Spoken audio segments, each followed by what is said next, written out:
What's up, guys? It's Motoko here, and in this video, we're gonna go over some more multiplayer strategy. Um, the main reason why I wanted to show you guys this is because this is what happens when you get a static party going, and you guys hammer out a strategy, and you guys get used to playing with each other. Good things happen. Now, I must say this. I gotta give mad props to this Tatsuhiro guy. This guy started playing literally a week ago, okay? He's got an Onion Knight job that's a three-panel Onion Knight, or three-panel Onion Knight job.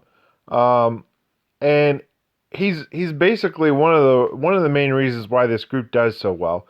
Um, the reason is he came to my channel and he started watching my videos and started taking some of my advice to heart, and basically uh, he became one of the cogs in this perfect machine that was just rolling out three and a half minute Shiva fights without a single problem whatsoever. I mean, we had hardly any hiccups, and the only hiccups we did have were because of bad RNG. Eventually, I had to change my strategy, and I hadn't done it just yet in this video, but later on in other attempts, I had to change my strategy and go from casting barrier first to casting faith first because the fight was just going too fast. Barrier made no sense, and basically I only had time to get two spells off, so I chose to get faith and berserk instead of barrier in there. I want to talk to you guys about this first turn, okay? Um, Now let me get all the way through until this turn is registered. What's important about this, okay? Now, if you'll notice my setup, I'm using Heartful Egg, Berserk, Fat Chocobo, and Moogle, okay? And the reason why this is important is because I'm playing a Drive Mage, okay? I've seen, I don't know how many countless drive mages out there go out there and just drive all the time. Like, that's all they ever do. And then they'll cast out a buff every now and again. And they don't do any auto attacks to try and help the party, okay?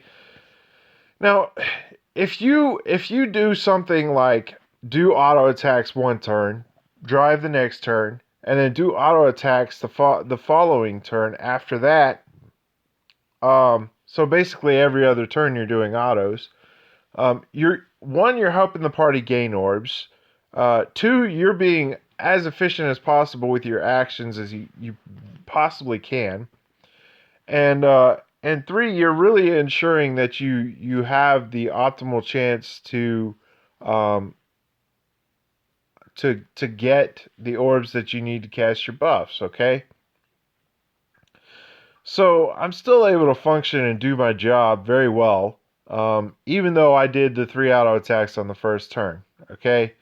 Now the breaker here, he does three auto attacks as well.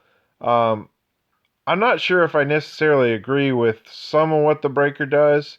I kind of get it because he's casting Artemis, and he's gonna waste actions if he doesn't do three attacks anyways.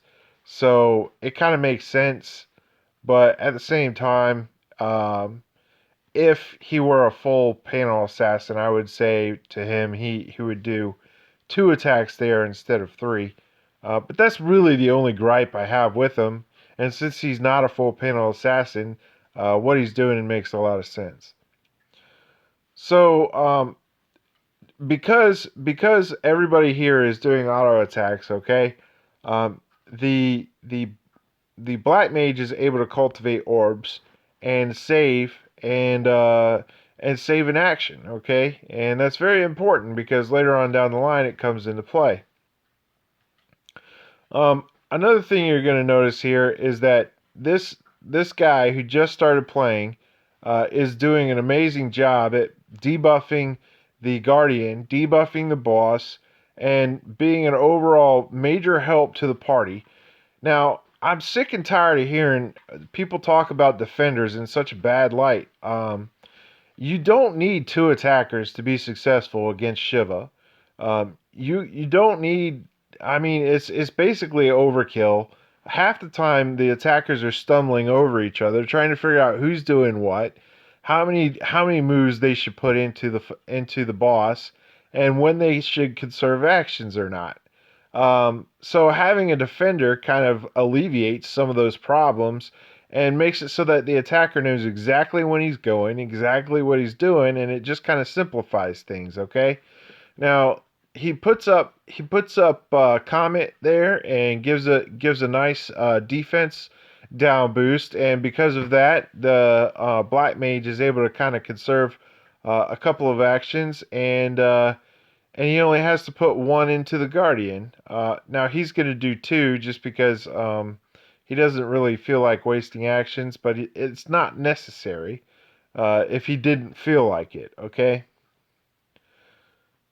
Now, you're going to notice, again, I drive and I take care of some auto attacks so that way we can get orbs for the party.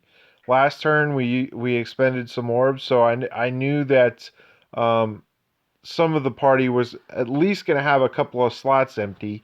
So I went ahead and filled those slots and then let them expend their actions. That way the assassin could go last and refill them.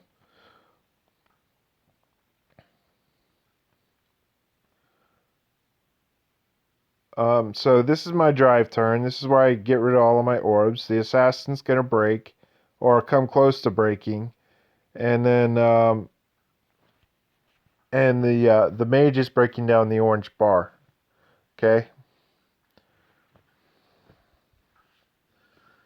it's pretty simple stuff, guys. I'm really quite proud of this Tatsuhiro guy. He's doing an amazing job, and for somebody who just started playing the game not too long ago. Um, it just goes to show you that if you go and you do your research and you develop strategies based on that research, you're going to be able to perform well, guys. So this is kind of where I go and put Moogle on. I don't believe I'm able to get Berserk up this run. I'm not sure. The um, the